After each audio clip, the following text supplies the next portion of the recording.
നമ്മൾ മുമ്പ് ഒരു ജേണൽ ചെയ്തപ്പോൾ കമൻറ്റിൽ ഹാൻഡ് മെയ്ഡ് സപ്ലൈസ് വെച്ച് ഒരു പിങ്ക് തീം ജേണൽ ചെയ്യുമെന്ന് ചോദിച്ചിട്ടുണ്ടായിരുന്നു. സോ കുറച്ച് ലേറ്റ് ആയിട്ടാണെങ്കിലും ഇന്ന് നമ്മൾ ചെയ്യാൻ പോകുന്നത് അതാണ് കേട്ടോ. പിന്നെ ഇന്നലെയും നമ്മളൊരു ജേണൽ വീഡിയോ ചെയ്തിട്ടുണ്ടായിരുന്നു.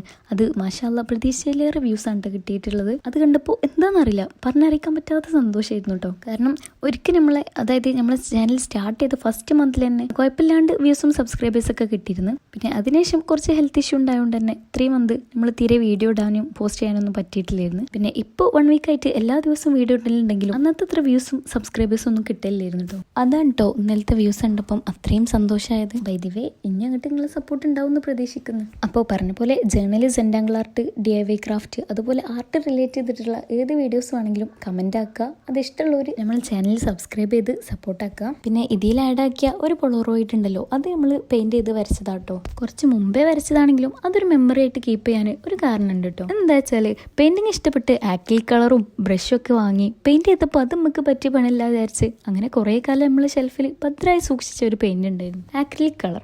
അത് ഒരിക്കൽ എടുത്ത് വരച്ചപ്പോൾ എങ്ങനെയോ കുഴപ്പമില്ലാണ്ട് ശരിയായി കിട്ടി. പിന്നെ ഇന്ന് ചെയ്യുന്നത് ഒരു പിങ്ക് തീം ജേണലായതുകൊണ്ടും ഹാൻഡ് മെയ്ഡ് സപ്ലൈസ് വെച്ചതായതുകൊണ്ടും നമ്മളത് ഇതിൽ കീപ്പ് ചെയ്യാമെന്ന് വിചാരിച്ചു. പിന്നെ നമ്മളെ താരം ബണ്ണിയാണ് കേട്ടോ. ഒരു കുഞ്ഞ് ക്യൂട്ടായിട്ടുള്ള ഒരു ബണ്ണിനും അതുപോലെ ഒരു റൂമിൻ്റെ കോട്ടും എഴുതി കൊടുത്തിട്ടുണ്ട്. പിന്നെ ഗ്ലിറ്ററിങ് പേപ്പർ വെച്ച് കുഞ്ഞ് 2 ഹാർട്സും കൂടെ ഉണ്ടാക്കിയിട്ട് അതും കൂടെ ആഡ് ആക്കിയിട്ടുണ്ട്. അപ്പോൾ ഇഷ്ടമാണെങ്കിൽ സബ്സ്ക്രൈബ് ചെയ്ത് കൂടെ കൂട്ടിക്കോ.